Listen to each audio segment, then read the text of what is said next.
You're listening to Counterclockwise, where we decide the best of unimportant categories. That guy with the hair over there is my favorite brother, Brandon Wise. I'm Tyler Wise. And up next, we came, we saw, we kicked its ass. Ultimate Showdown number 20, coming up in about 23 seconds.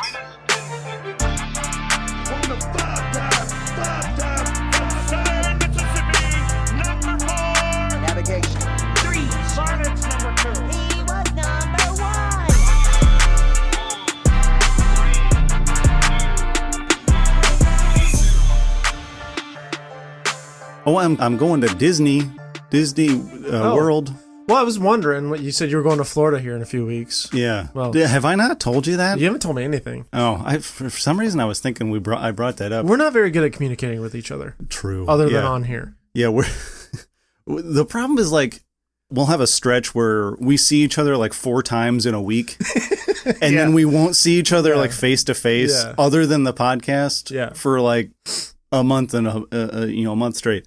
So it's weird. Like I don't remember how much I've told you, like what conversations I've had. I've told probably like 4 different people over the past 2 weeks that I'm going to Disney World, and that's happening in 3 weeks. There you go. Or like 2.5 weeks at this point. You doing all the Disney stuff, or are you just going to like one park? No, we're doing the whole shebang. Hell yeah. We don't do half measures here in this family that I'm now part of. Because it's Dee's family. That's Dee's dad wanted to take me because I've never been. And they're like a big Disney family. Yeah. They love going. They go a lot. They're not like the crazy people that go like 3 times a year. I don't know how you afford that. I don't know how people afford that. That's the thing I don't understand. I don't know if you're getting some crazy deals or you're just going into debt or what. I mean, there are people that will just go into debt. Yeah. Like they'll take out loans so they can go to Disney twice a year. Well, but they're not that crazy. But they just really like going, and they'll go like every couple of years they'll take a trip or something. So this is, since I've never been, they wanted to take me. So it'll be 4 of us going down and doing the whole thing. We're going for a week. We're going for a week. So well, you'll like cool. It. I mean, I don't know. I see her like I've been there. You've been to Epcot. I've only been to Epcot and the entrance to Universal. Yeah, that like little like front little pavilion thing in the front, where you get like Disney blue balls. You know, and like you get in there, you can see everything. You're like, oh, this place looks amazing. But then you're like, oh, we're just going to see Blue Man Group. Yeah. For the second time. Yeah, the second time you realize, oh, this is it. This is all that is. They do the same shtick. They do the same person showing up late. Random guy showing up late. Let's put the spotlight on him. They show the apps, the app. I don't know. They do like an app thing on the screen with their phone. And I'm like, oh, we literally saw all of this. Mm-hmm. I spent more time watching like the neon guitar player rocking the fuck out. That's what I did the second time. I was watching the weird musicians, weird skeleton men. There was music. There's a dude in like neon green and pink with like dreads, and his dreads were like green and pink. Oh, really? That's cool. And he's just like head banging. I mean, having the time of his life. And I'm like, I'm just focused on this man. I would see this guy every day. Yeah. I would watch this man. Watch that guy. I would watch. Where's this guy's, private stuff? Is he on YouTube? I would watch Green Dreadlock Group over Blue Man Group. Yeah. That'll be the next one coming to Vegas. They're going to have a residency there. Green Dreadlock Group. I know the answer, but I'm going to ask anyway. You going to do the Drink Around the World challenge? No. Come on. It's too many things. I know. We talked about but what if you do like, you could cheat it, right? You could just do like little samples, right? But then I feel like it's a waste. Yeah, it's cheating. Cuz not cheating. Like I don't give a shit about cheating. I would just want to try it. Like I've said this probably 4 times in the podcast already. Cheating in the way of something like that, not in like other certain ways. Yeah, exactly. Right, we gotta clarify cheating in that situation. Like I usually don't like cheating, like even in like other arenas, like not just like the infidelity kind of cheating. I mean, like in games or sports or anything, I'm usually like very anti-cheating. Like even if it's something like this, silly, I usually have, like to have that like weird amount of integrity that doesn't matter. But in this one, I wouldn't give a shit because I'm going to get myself like wrecked because like I've said probably 15 times in the podcast already, I don't drink very much anymore. So when I do, I have like a beer and a half and I'm like blitzed. So our dad snuck me. He didn't sneak them to me. I don't know why I used that verb, but he gave me some IPAs. He had a 6-pack of IPAs. Oh. I don't know where he got them. Somebody must have gave them to him or something. They were like covered in dust. They were in his garage, like beyond room temperature. They're sitting in his his warm, not air conditioned garage. And he handed. He's like, "Here, take them. If you don't like them, throw them out because I'm not going to drink them." He said, "Yeah, I don't know anybody. Like none of my neighbors drink IPAs." That's ironic because the dust on the beer probably tasted better than the beer itself. Probably. I haven't tried it yet, but I can sort of tolerate an IPA. I used to hate them. I can kind of get through some of them if they have like a little something else in them. If it's just like beer, if it's just like an IPA that tastes like IPA, I'm okay. If there's like a little bit of something in it, if it's like a citrusy one or something like that, I can kind of get through it.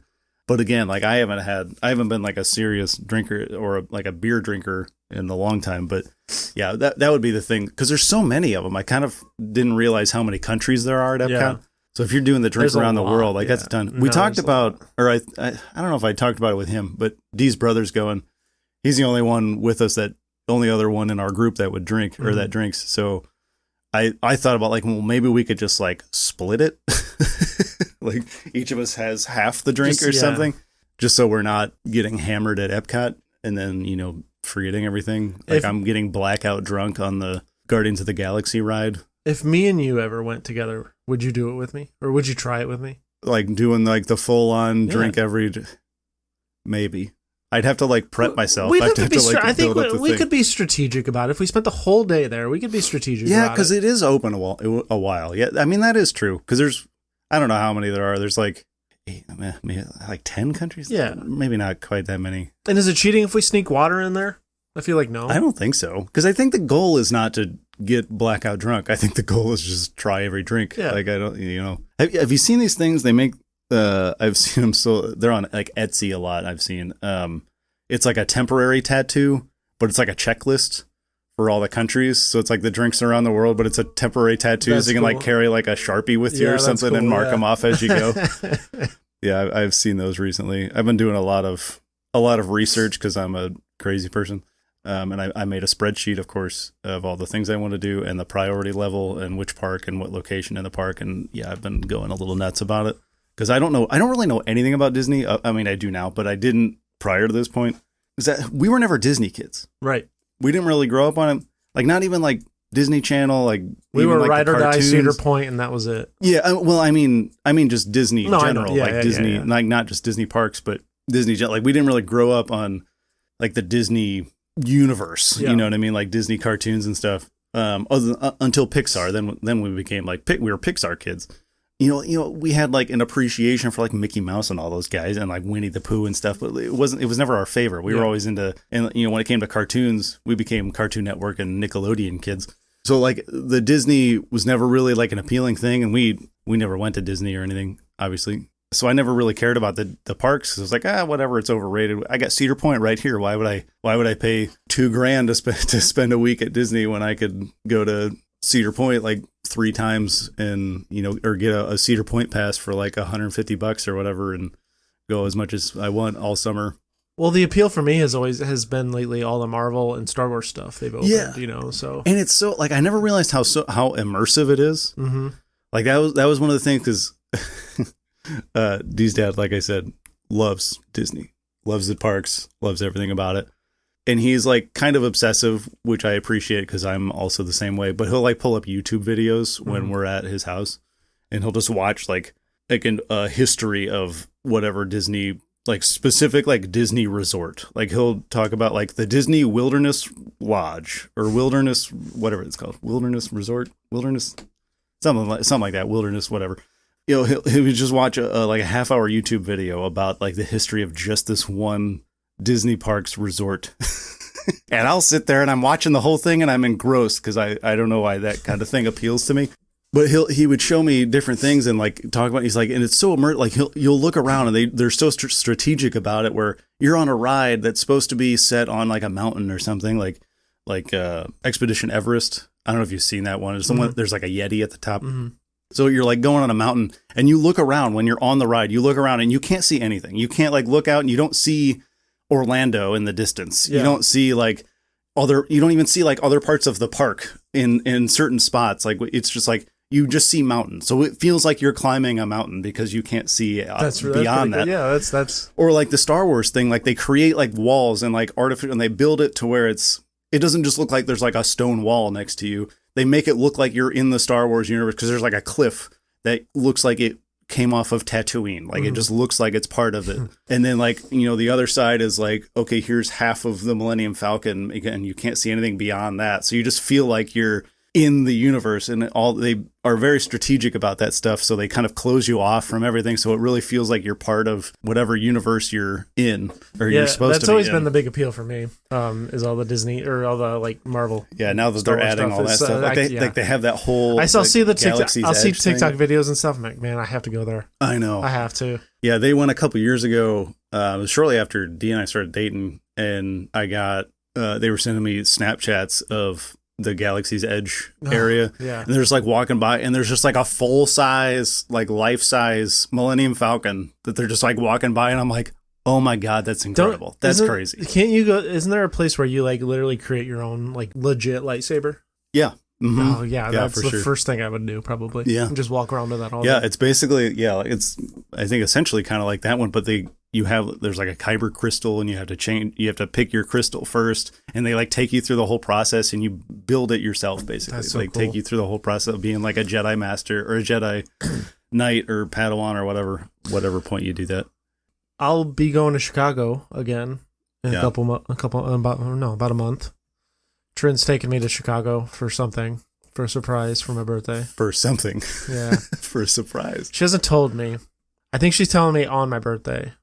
Oh, okay. But I have an idea. Oh, on your actual birthday? Yeah, but the trip is after that. Yeah. Okay. Yeah. She had to make sure because it's like Monday through Wednesday. So we're going to be gone Monday through Wednesday. So she had to make sure I could get off work, right? Before she, bought it and booked it or whatever. So, me, I've been trying to like get it out of her and trying to guess it and stuff. And I stopped because I don't know. I want to, I want to know, but I don't really want to know. Yeah. That's how I was saying. I have an idea. I have an idea of what it is. Mm-hmm. I think it's a concert of something. I don't know what. She could be just like telling me, because she didn't deny it, but she could also be like fooling me and saying, getting me to lean that way, Yeah. So something's going on. I don't know. I'm excited. I got 9 days till I find out. Yeah. You gotta go up in the tower again? Absolutely the tower? Yeah. No, absolutely not. Step out there. Dad and I were talking about that like a month or so ago again, and just how your body just takes over. Yep. Like you step out on that thing and you're like, because we both said, just don't want to look down. Just don't look down and then it'll be okay. And then we kind of did that. We kind of like walked out and we were like, okay, we take our couple of steps, and then you have to look down because that's part of it. That's part of the experience. Yeah. You have to look down because it's a glass floor. And then you look down and like, well, no, the other thing is like you immediately, as soon as you take a step out there, like your brain knows I shouldn't be out here. Yeah. And your body just like stops moving. Well, like for for me, nope, I got to take one more step. For me, it no, surprisingly wasn't that bad. I stepped out and I'm like, okay. Because I was looking out into the distance. Yeah, you're looking at the horizon. And we've been looking out the distance the whole way up that tower anyway. So it wasn't a big deal to me. So I was like, all right, cool. I'm not going to sit there and jump in there jump on it for photos like people were doing. Do a handstand and stuff. And I was like, I'm curious. So then I looked down and I'm like, but your brain just takes over and just paralyzes your whole body. Yeah. You're like, okay, I can't move. I don't remember. Because they have the camera up there because they're trying to sell you a photo or whatever. So they have a camera above, like up at the top of the thing, and he's like trying to get, like the worker is trying to get us like in frame for this camera. He's like, okay, just like take a step back, guys. And we moved like half a centimeter. He's like, oh, okay, go ahead. And just looking up at that camera.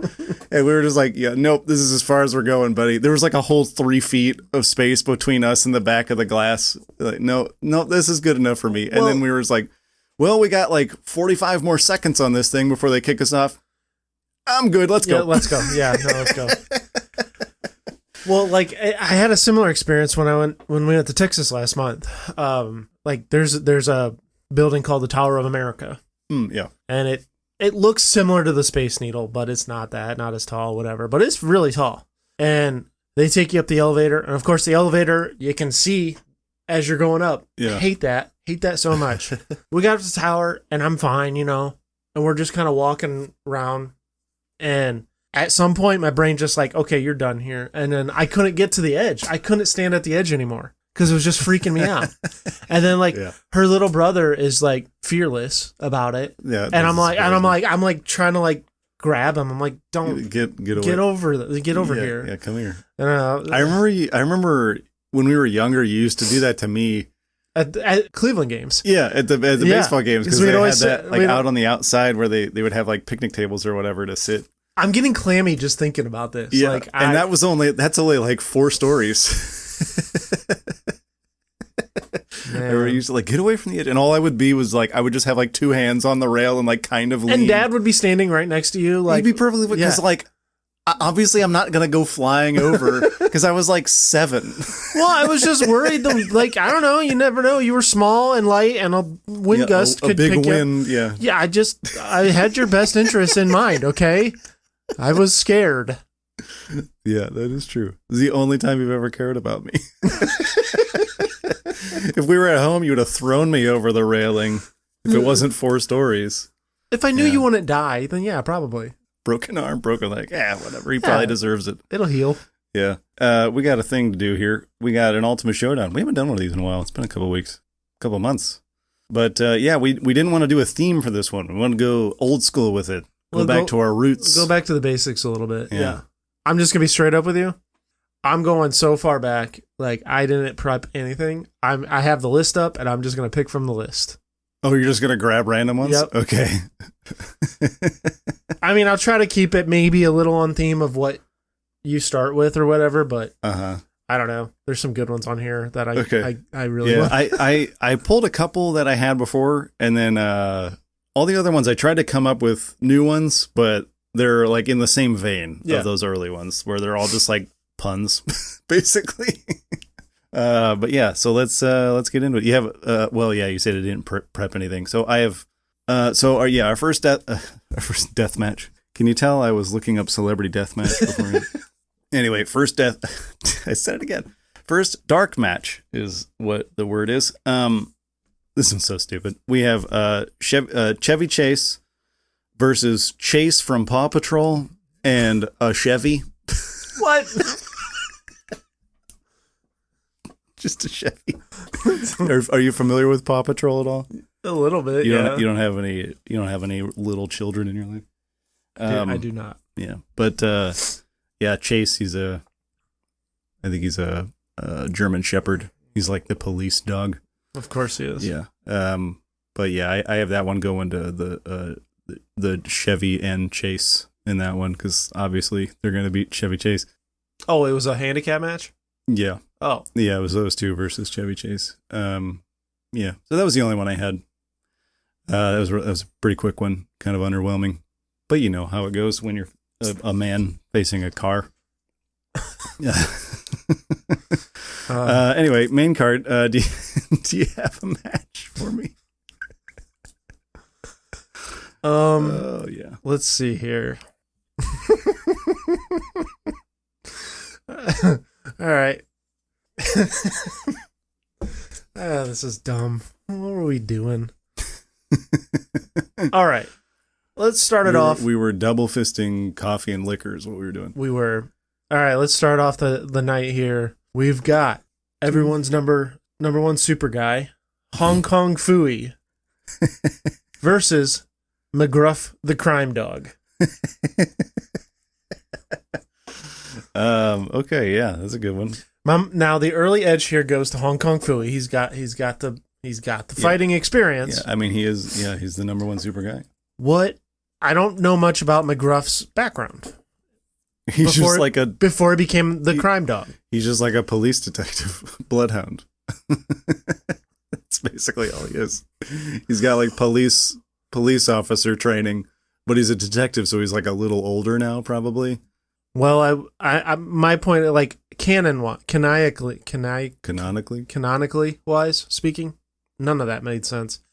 I want to imagine him as like probably a body cam off kind of cop before becoming before he turned a new leaf.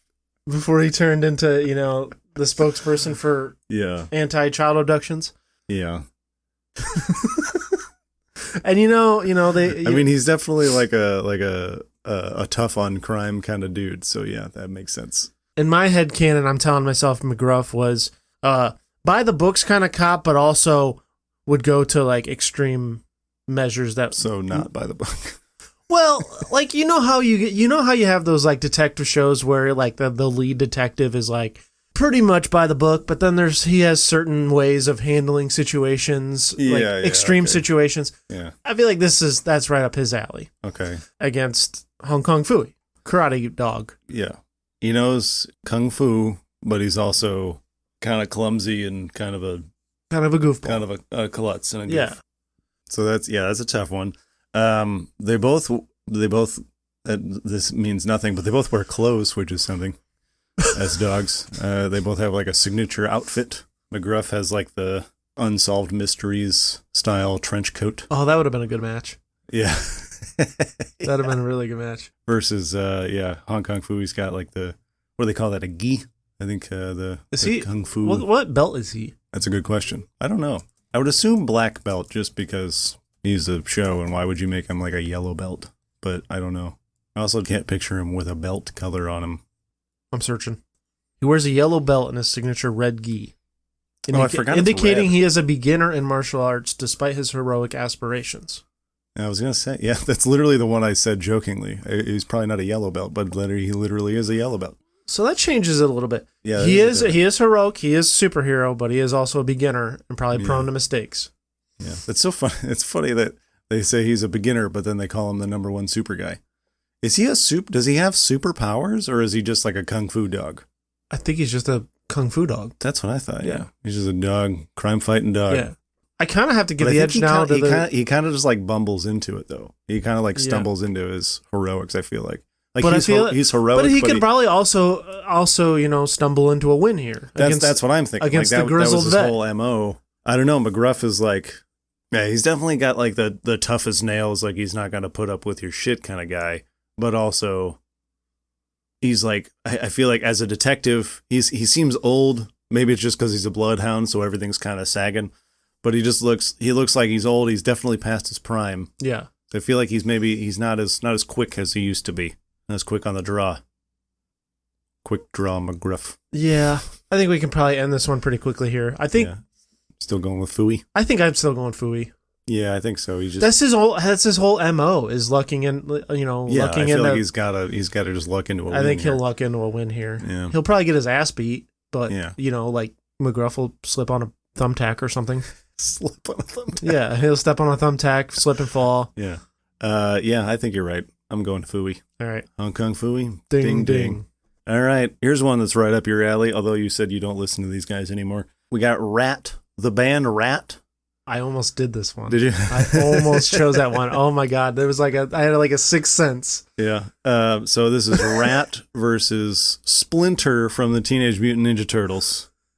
That's funny because in our notes, it is Rat either versus Splinter or 100 New York City Rats. And if I almost chose this one and I was going to go the Rat route. The city rats. Yeah. Yeah. I thought about that one too. That'd be a good one. All right. Yeah, those city rats, they're like possums. Those things are huge. Okay. I feel like it's been a while since we brought up cocaine on this podcast. I know. Definitely bringing it back to our roots. It was like 4 episodes in a row. Okay, I know we talk about this last. No, it was several months in a row. We got more cocaine. Yeah, Rat. Definitely have the cocaine factor. And Rat was on so much cocaine.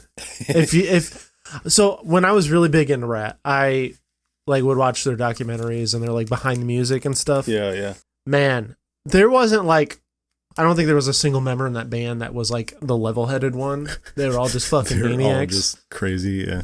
And Robin Crosby, their like lead guitarist, one of their lead guitarists, he was like big heroin guy.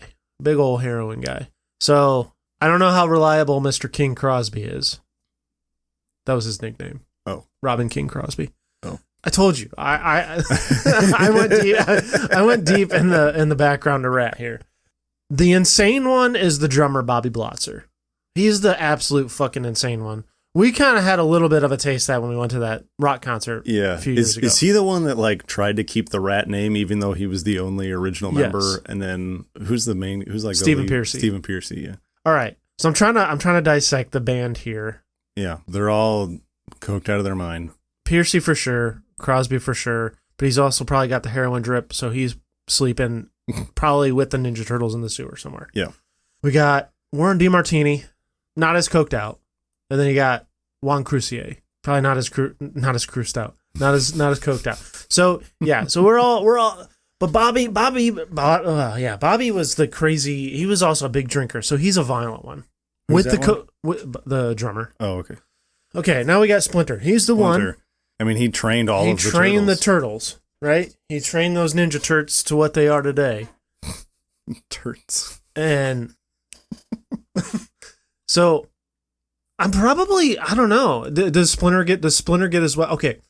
Are we going to do it similar to where we did our Def Leppard versus a Def Leppard match where they get to use their guitars? Yeah, I think so. Yeah. Okay. So Rat, they each get the instrument that they play. Yeah. No heroin needles included. Yeah. No. Yeah. It's not an instrument. I mean, it's an instrument of it's his your instrument. Own destruction. Yeah. Splinter gets his weapon. Uh-huh. It's that stick, right? Is it? Stick? Yeah. Does he use a stick? Oh yeah, he's like his cane almost. Oh yeah, like a walking stick that he uses. All right. So he's he's the old sensei. So like he's definitely got the brain power too. He's definitely going to be able to outsmart all four of these guys. He taught the turds. Is it four guys? Yeah. He taught the turd. Well, it's 5, but we're only doing 4 because Robin's out. Oh, okay. Yeah. Robin's just immediately out. So he taught the turtles everything he knows, or everything they know, but probably didn't teach him everything he knows. I would assume he probably knows way more than the turtles. Yeah. But he's just old. He can't pass on He's just old and can't do it anymore. But I don't know. Did we say Def Leppard could beat the Def Leppard? I don't think so. I think the Leopard took it. It was like, yeah. So I think it's a similar match where Rat goes on a coke-fueled rage, just goes to town on Splinter. He's dodging and playing as much defense as he can, and then 10 minutes later, that coke's wearing off. And they're exhausted after they're crashing, and Splinter's all gonna be like, take my time, just play defense on this. Once that they're coming down, mm-hmm. And he's definitely got the stamina too. Even though he's an old man, he's got the stamina on him too. Yeah, I think Splinter takes it. Yeah, for sure. I don't even think this one. This one's not even as close as the Leopard one. I think it's easily Splinter. Yeah. You think if they're all coked up, do you think they would do the video game thing, the one at a time, or do you think because they're all maniacs, they'd all just run at him at once? What I'm imagining happening is Rat, coke-fueled rage goes at it. They get themselves all tired out, all tuckered out. They're about to, be done. Splinter, bam, bam, bam, bam, out, all out. Mm-hmm. And then I imagine Robin Crosby rising from the sewer ashes and coming up behind him. He's got a like Santino Marella in the Royal Rumble, where he thought he had a chance to win. Jesse's is about to stab him with that needle. Oh, we said no needles. He's about to hit him over the head with his guitar. He Splinter senses that in the back of his head, back of his mind. Side swipes him, nice little shove, hit with the stick. Yeah, I don't know, something. Yeah, he just knocks him out. Yeah, just very very Scooby-Doo like, or very like one last, or very 80s action movie where you think the bad guy's dead and then he comes. And it's like boom, boom, boom, dead. Mm-hmm. Now he's really dead. Yeah, something or that. Every ending to Scream. Yeah. Oh, yeah. He comes back. That's a better example. Yeah. You got to shoot him in the head one last time. For sure. I'm with you there. Splinter. That makes sense. Splinter easily. Ding, ding. I only got one ding in there. I forgot to do the first one. It's I made up. It was blank ding. It's all right. Here's a good one. You'll like this one. You're gonna like all of these, but this is funny. So what I have is this like a main event level one? No. Okay. I have a main event, and you're gonna probably hate me for it, but we're gonna get there anyway. So yeah, here's one. This will probably be another quick one. We have Bobby Knight. We have Bobby Knight versus a knight named Bobby. This is Bobby Hill in a suit of armor versus Bobby Knight, former basketball coach. Bobby Knight, famous for throwing chairs. Can Bobby Knight's entrance be played by Bobby Night Ranger? Yes. It's just Sister Christian on repeat. Real quick. You were the one who told me about Foo Fathers, right? Did you ever, or do you not know what I'm talking about? What's Foo Fathers? Oh, I could have sworn you told me about this. They're a Foo Fighters cover band, but they're all like dads. Oh. But they call themselves Foo Fathers. No, I didn't know. And they're a Foo Fighters cover band. Yeah. And, they post all their stuff and, they went viral. Well, I don't know if so Foo Fighters were just in Cleveland and I really wanted to go, but man, tickets are expensive. Mm-hmm. But I think it was at the Cleveland show. I don't know if it was or not, but he shouted out the Foo Fathers because I think they were in attendance. Oh, really? And I don't know if he brought them on stage or not, but he called them out, and I just Bobby Night Ranger made me think of Foo Fathers. And I'm like, Foo Fathers is amazing. It's just a bunch of dads playing Foo Fighters. Yeah. But yeah, anyway, we got Bobby Hill from King of the Hill in a suit of armor versus Bobby Knight. I mean, come on. Yeah, this probably should have been a dark match. Yeah, I thought about doing that one, but I didn't have a lot of ideas for the other matches, so this one made it. Yeah, I'm thinking, it's Bobby Knight. It's without a doubt Bobby Knight. Oh, yeah, not even a question? Yeah. Yeah, he Now, if you were to say adult... Bobby Hill's got the durability, probably. If you were to say adult Bobby Hill from the... Yeah. I would, from the current King of the Hill seasons... he got a good chance because he slimmed down a little. He's still a bigger guy, but he slimmed down. Yeah.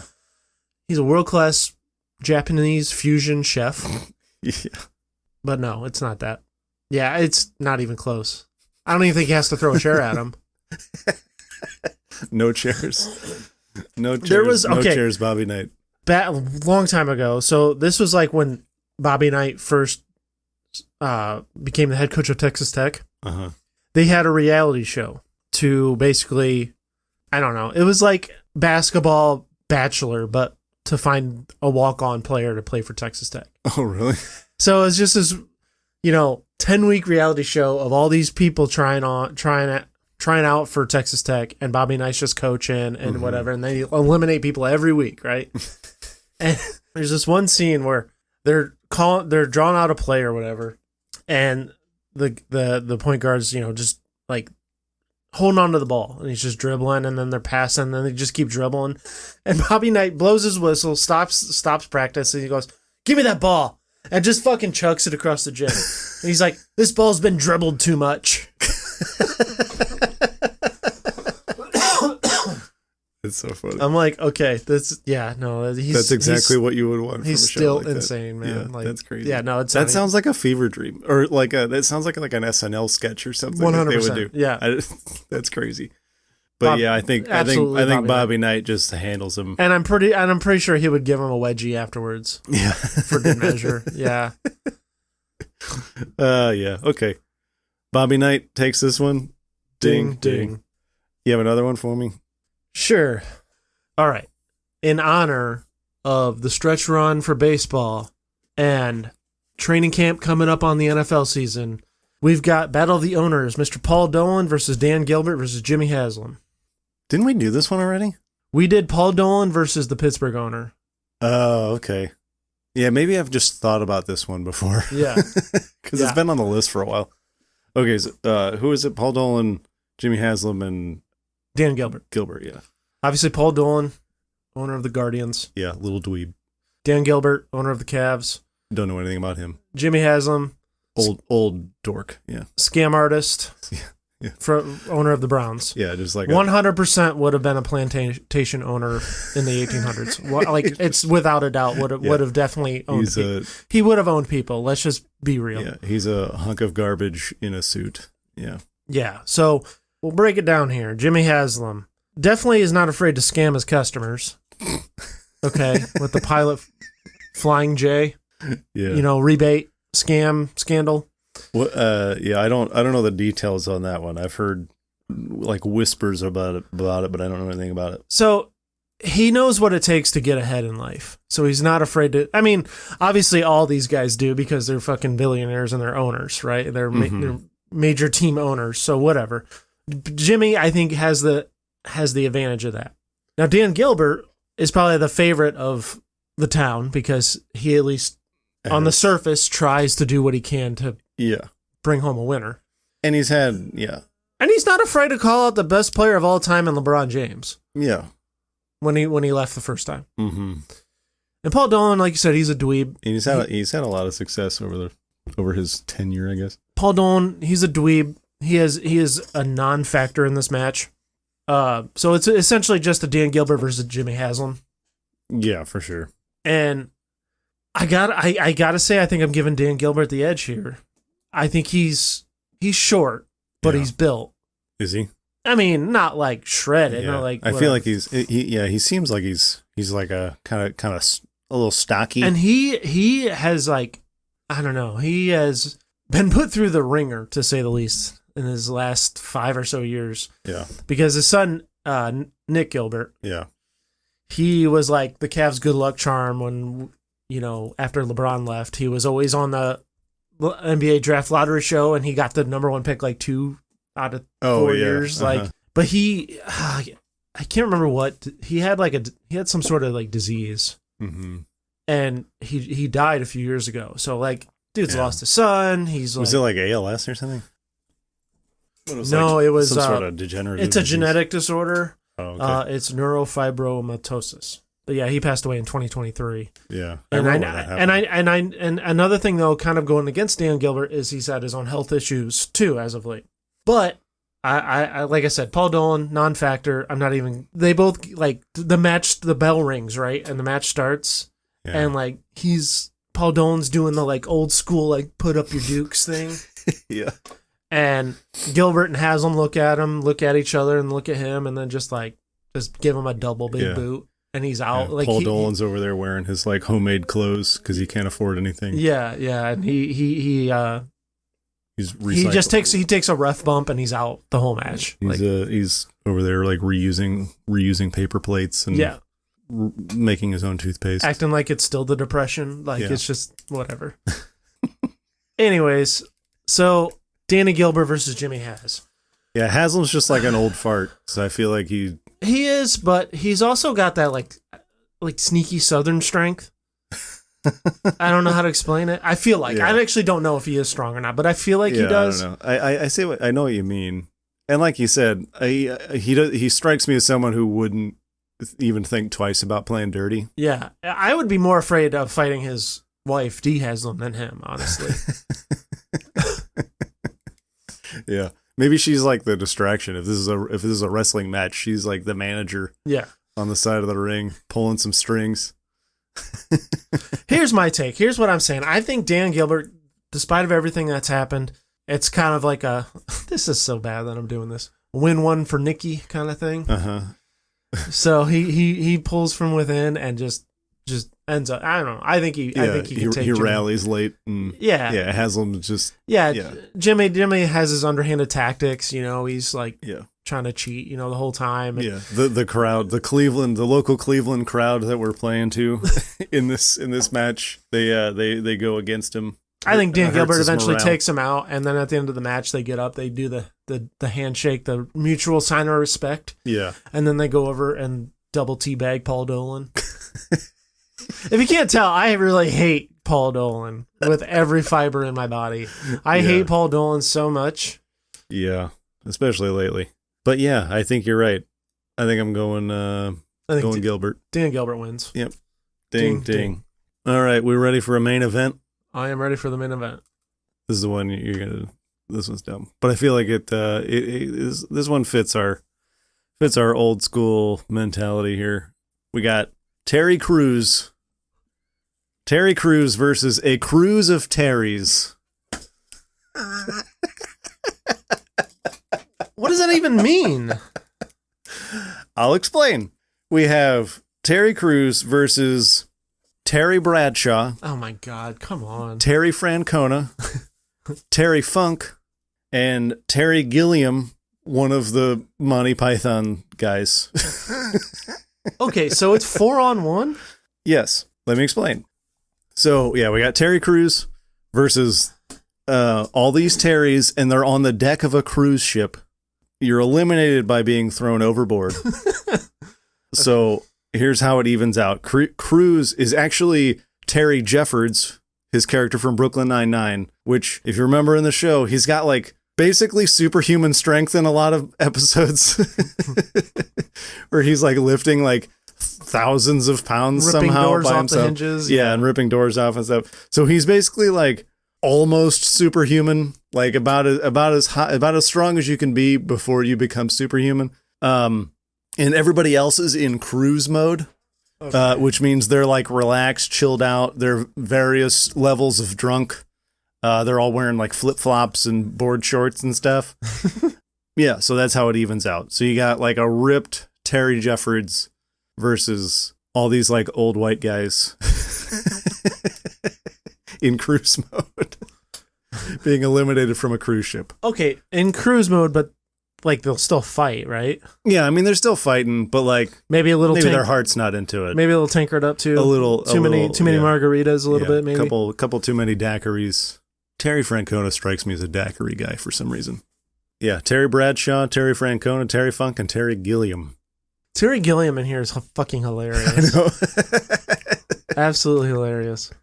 Yeah. Because he's definitely just like trying to make everybody laugh. He's just definitely going like full Monty Python mode. Oh yeah. Like he's probably a non-factor in this match as well. Like that's how you get the edge on Super Terry Jeffords. So it's essentially still just 3-on-1 now. But man, you got some tough guys. Terry Bradshaw was tough. Yeah. So I don't know. Do we want to do like Prime versus Prime, or we don't want to do like? I was thinking like present day Terry Bradshaw for some reason. Maybe not present day. Maybe like circa like 2005 for all of these guys. Who is it? Who are the other Terrys? Francona and Terry Funk. Now see, Terry Funk, I don't care I don't care how many drinks he's had. I don't care in what mode he's in. He dude is one of the toughest people ever. Yeah, I know. So he's the biggest factor. Francona, like, even if you did do like Prime Red Sox Terry Francona, like I don't think he's really gonna matter much in the match. Because I feel like you can't do like player Terry Francona, because I feel like I'm thinking like that's boring. Nobody knows like that Terry Francona. Middle of Cleveland's run Terry Francona. Yeah. No, because he still is having health problems. I guess that's why I was thinking like Red Sox. Maybe Boston, like 2010. I was thinking like only that. I was thinking that only because of that one time when he was getting into it with Empire and he was just saying "fuck you" to him over and over again. Fuck you, fuck you, fuck you. I'm like, Tito, what the fuck? This is amazing. This guy come from? Yeah. And then what about Bradshaw? Do you want to do like classic Bradshaw, like classic? Let's do retired Bradshaw. But like 2005, like 2005 Bradshaw, yeah. Where him and like Chris Long, were like not Chris Long, Howie Long, yeah. Were like not they weren't rivals, but they were like friendly rivals. On TV. They were the guys. On the NFL broadcast. They were the tough guys. They were the football guys that talk football. Yeah. As dumb as that sounds, but yeah. All right. And Howie Long's hair is just like permanently straight up, just constantly, always. Which is so funny because his son Chris Long looks older than him. Yeah, somehow. It's weird. Yeah, but Terry Funk is definitely going to be. And I didn't realize. I looked up their stats a little bit. Mm-hmm. Terry Funk was billed as 6'1", 247. Terry Crews is 6'2", 245. So they're basically like body dimensions wise, they're about the same. This is tough because but this is like super Terry Crews. I was immediately thinking versus wrestler Terry Funk. I was immediately thinking, no way does Terry Crews have a chance. Like no chance. Mm-hmm. But then you went Terry Jeffords, Terry Crews. Yeah. And that changes it a little bit because he did have just stupid cartoon strength in that show. Yeah. I love how that I don't know. It's supposed to be like a real show, and that was the that was the only thing that didn't make sense. Like, it was the only thing that was beyond reality. Yeah. So I don't know. I don't think Terry Bradshaw's not really doing anything to him. Yeah, Bradshaw. Yeah, especially 2005 Bradshaw. Like he could, if Terry Funk has taken the brunt of it, like if they're like locking up in the middle. Like Bradshaw can definitely like get a couple of good like gut punches in there. So, all right, it's Bradshaw, Gillum, Funk, and their fourth one, Francona. I keep forgetting about Tito. I feel like in order to have a chance, Tito and Bradshaw are gonna have to play double duty here and team up. Yeah, like they gotta, because them together could be like one guy. Yeah, but I still think even the two of them against like Super Terry, sure, is not like, really a non-factor. So I feel like it has to be a coordinated thing where Terry Funk, where he's like the tank. Yeah, he's taking on the hits. He's going toe to toe with Cruz, with Jeffords, and then Bradshaw and Francona have to get in there while he's locked up with him, while he's going toe to toe with him. Then they got to get in there and try to get some, take some shots of their own. Yeah, but I feel like one swing from Terry Crews and either of those guys is probably out for a while. Sure, but one punch from Terry Funk, man. Too. It's not going to be superhuman strength, but yeah, that might be the one thing that could like, I don't know. It'd be like Rocky versus Drago. One punch is like, and he starts bleeding. Yeah. He's human, like kind of like that. Damn, man, this is a good one. Yeah, and like you said, like Terry Gilliam is just like in the back, like cracking jokes. He's like using the coconuts. He got coconuts from one of the islands that they stopped at. I don't know if this was. I don't think this was him, but he wasn't the silly walk guy. But I imagine him just doing silly walks on the cruise, all liquored up. Yeah, he's the coconut guy from Holy Grail.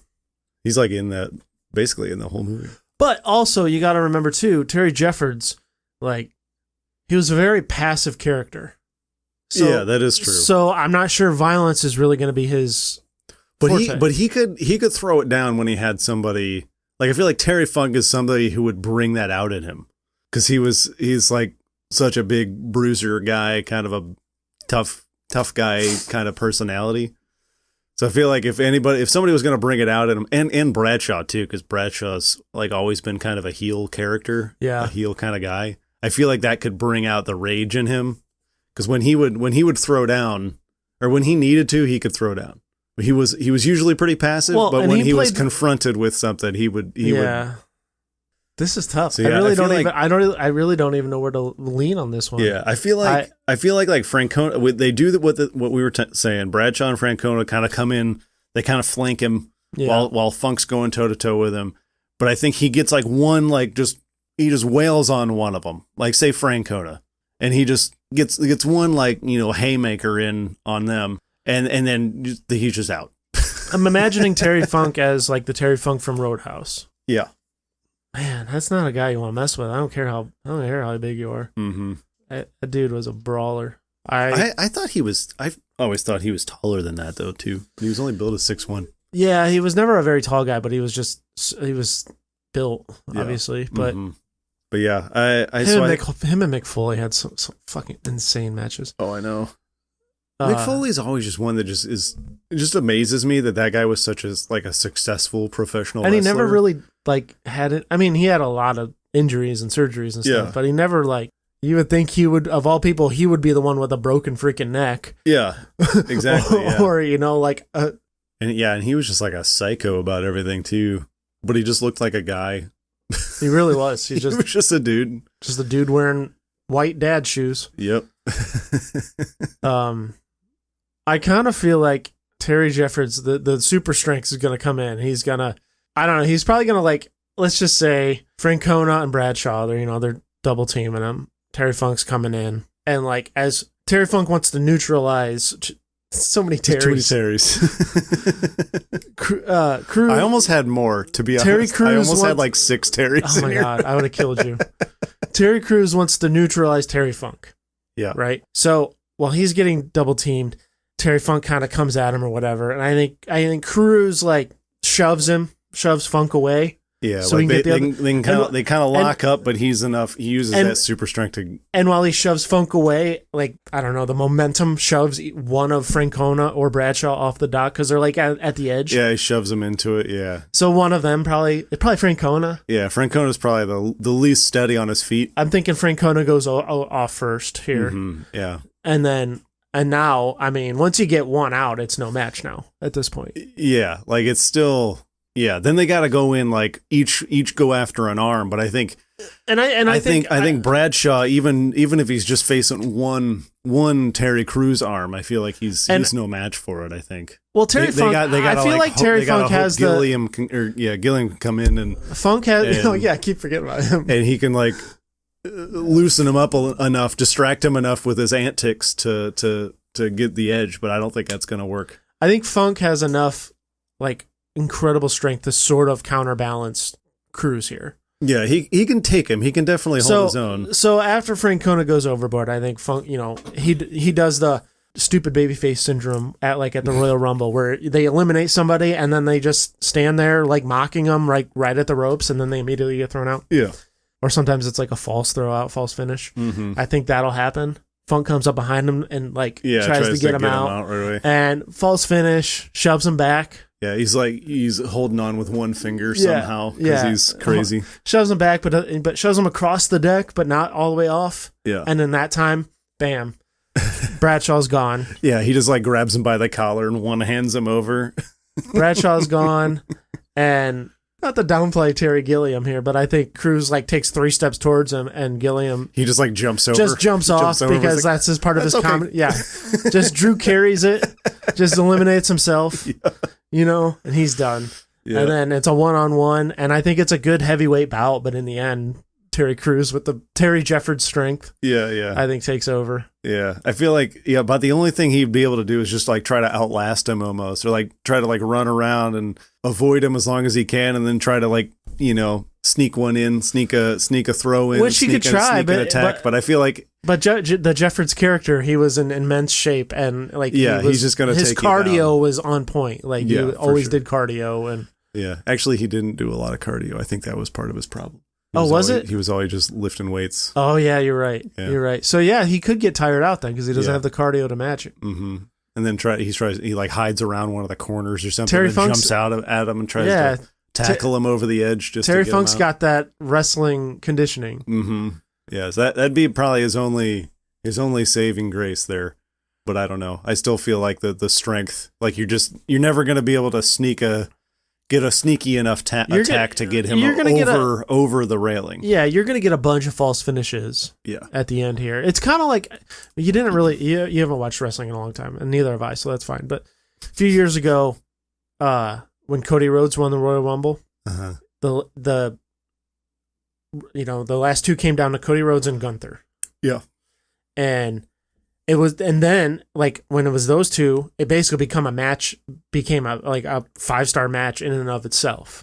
One of the few times where you really had no idea who was going to win the Rumble. Oh, really? No idea. Mm-hmm. And so ultimately Cody won, and I think that's how this match would go. You don't really know who's going to win, even though you have an idea. But I think in the end, it's just Terry Jeffords kind of gets the job done here. He's just too superhuman. Take him down. And he's got justice on his side. 9-9. Okay, we good? Yep. Sounds good. Terry Crews versus a Crews of Terrys. It's Terry Crews. Ding, ding. And that's the show. We hope you enjoyed it as much as we love talking about Terry's. And you can pay that love forward by sharing this podcast with your friends and family. You can find us anywhere you get your podcasts, so don't forget to subscribe so you never miss a new episode. You can give us a star rating and leave us a review or a comment. All that stuff helps us get seen out there, but the best way to share really is just telling somebody you know. You can like us on Facebook and follow us at CCWisePod on all the socials. You can follow me on just about everything at Tyler_W. Where can everybody find you out there, sir? You can find me on Twitter at BWise23. I'm on Instagram at NotAFakeBW. So join us in a couple weeks for another episode of Counterclockwise. And stay Brolden.